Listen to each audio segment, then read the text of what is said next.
Righto, section 3. I'm going to call this my clothing and footwear section. I'm going to start off with what we all should be aware of in the winter months and whatever is keeping your body, your core at a good temperature. Start to get that core dropping in temperature, your body's going to slowly shut down. Obviously when you're moving is not an issue, but when you slow down and you're in the hunting mode, surprisingly how quick you can start to shut down and get colder. So best way to eliminate this is not, you don't have to have them on all the time, but to keep them with you is a good set of thermals. Now I prefer the merino thermals, and I don't very often recommend one brand on its own, but in my opinion this brand, the Icebreaker, I don't know if you can see that there, Icebreaker Merinos are probably hands down one of the best set of thermals, not only for the warmth they offer you, but the merino doesn't tend to stink as much as some of the others when you perspire. When you sweat and then you actually stop sweating, you don't get that damp feeling. They are just fantastic and I highly recommend those. Now obviously you keep your base warm, the next layer is some good fleece. Now I took in just the fleece, this one happens to be the Hunter's Element, there's plenty of good ones, but this one is one of my favourites. Don't ask me exactly which model it is, does the job. I carried a pair of dry pant fleece pants as well, which I didn't wear too much. Actually wore more when I got back to camp, when you stop doing anything. Put the thermals on, put the fleece pants on over the top with that jacket, and you're good to go. Get around the fire and it's happy times. Now one thing that I didn't know what to expect from these, and they may look a little bit weird with their yellow zips and whatnot, but these were a pair of pants. Now I'm sure we've all been on eBay and looked for something and then got distracted by something else. Now these are just a Chinese brand, and I couldn't tell you off the top of my head who supplies them, but have a good look at them. Have a look on eBay and you will see them advertised as waterproof pants. Well, I'm thinking, I think they cost me $40 or something like that, and I think you could even buy them cheaper. But they're advertised as a waterproof pant, breathable like a Gore-Tex, and I thought, for that price, give them a go. These were fantastic, absolutely fantastic. They've got a fleece liner. I'm not sure if you can see that. They've got a fleece liner, but even when they got wet on the outside, they were saturated on the outside, I didn't feel cold. They were bloody fantastic. I hardly put my thermals on when I was hunting. I only had these on. They were really good. One thing though to be advised on is check your sizing. I'm normally a large, sometimes extra large. These are triple XL. So it does say on their site, measure your waist and actually order accordingly, because there's no way known. You know, I may be putting on a bit of beef, but triple XL, come on. So yeah, but these were fantastic, and they are a cheaper option if you want to go hunting.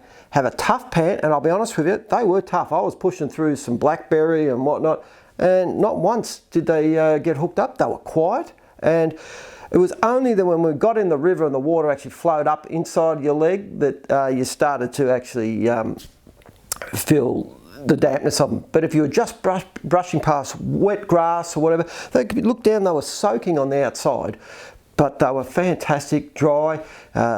When the wind come up or whatever, I didn't feel cold in my legs. I was really surprised, and it's just nice to be able to buy a product that for, you know, at a quarter of the price I paid for some of my hunting pants. Yeah, okay, they're not camo, but they are really impressive. They're in a variety of colours too. I think they do them in like a desert sand brown, a black, the green obviously.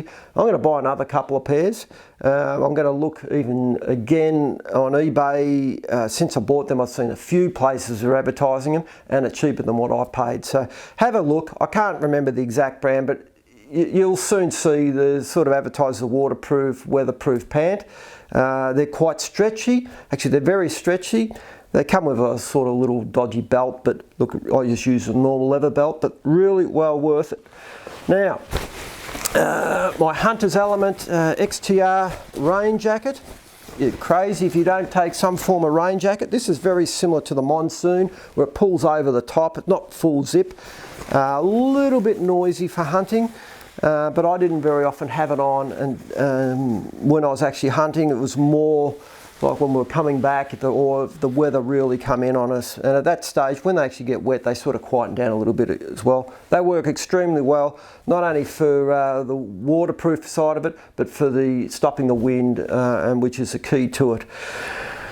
All right, now, I did speak before, this is sort of an option. You don't have to take it. This is a fantastic little down jacket, and it does fold up absolutely tiny. You can get this into not much bigger when you put it in its bag than 2 cans of drink. Fantastic when you sit, put this on and then put your rain jacket over the top. It sort of again keeps you warm, and that is the key. Gloves, I was unlucky. I had a set of QU, I think that's the way you say it, gloves that the deal fell through. They were the wrong size. They were a fantastic glove. In the end, I had to buy these at the last minute. I don't even know the exact brand.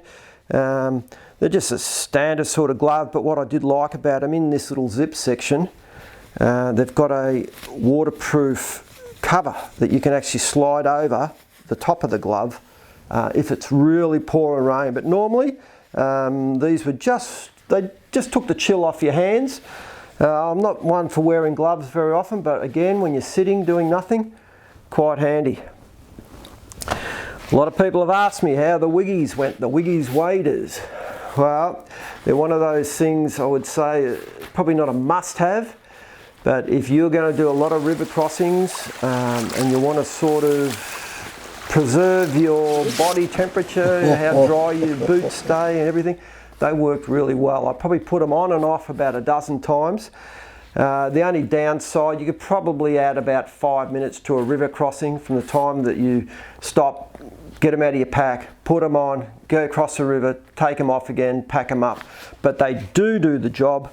They weren't overly cheap. The shipping cost, I think, was almost as much as what they cost me. So, but I have not seen another product out here, at least, and actually online. These were the only thing that I found that was sort of like just like a normal leg wader that clips onto your belt, but went over your boot, went over the whole thing, and is reasonably small, reasonably light. So I do recommend them. And not a must-have, but definitely worth looking at. Now, boots. This is the brand I've used now for the last few years, and what I did like about them is their sizing. They've got a little bit of a wider foot sizing. Asolo, I'm not sure how you pronounce it, but these will need a little bit more of a treatment now that I've got them back, but I've had these for about 3 years. They have been one of the better boots. Up until then, I've had a fair few different boots at times, from Merrill, Scarpa, heaps of different ones. These I would go out and buy again, hands down. Look after them where you can, and they'll look after you. Big thing that you must not do when you get near your, when you get back and your boots are soaking wet, don't get them too close to the fire, because that will often delaminate the adhesives and whatnot. So it's all right to put it near, but don't get too close. Good set pairs of socks. You want probably 2 or 3 pairs of socks. Again, a very individual thing, which fits you better. I again went for the icebreaker and a thinner sock, but look, I've had a fair few bits of surgery of recent with my feet, so I'm probably not the best person to speak about looking after feet. Crocs. Everyone likes our Crocs, and really for the size and weight of them, strap them to the outside of your pack on the way in, well worth doing. And really, you sort of want to keep your clothing to a minimum. Obviously you've got to take the essentials, but you're not too worried about whether you're going to get a bit stinky, a bit bloody or whatever by the end of the trip, as long as they do the job. Keep you warm, dry where possible, and are functional as far as hunting. They're not too noisy when you're moving through the bush and whatever. Just experiment, work out what works for you, and try not to take too much. This is the biggest problem we often have. We get a 90 litre pack and you think you've got to fill it. Well, trust me, try and keep your pack under 30 kilos and you're going to enjoy going in a lot more than when you start pushing over it. Anyway, time to move on to the next section.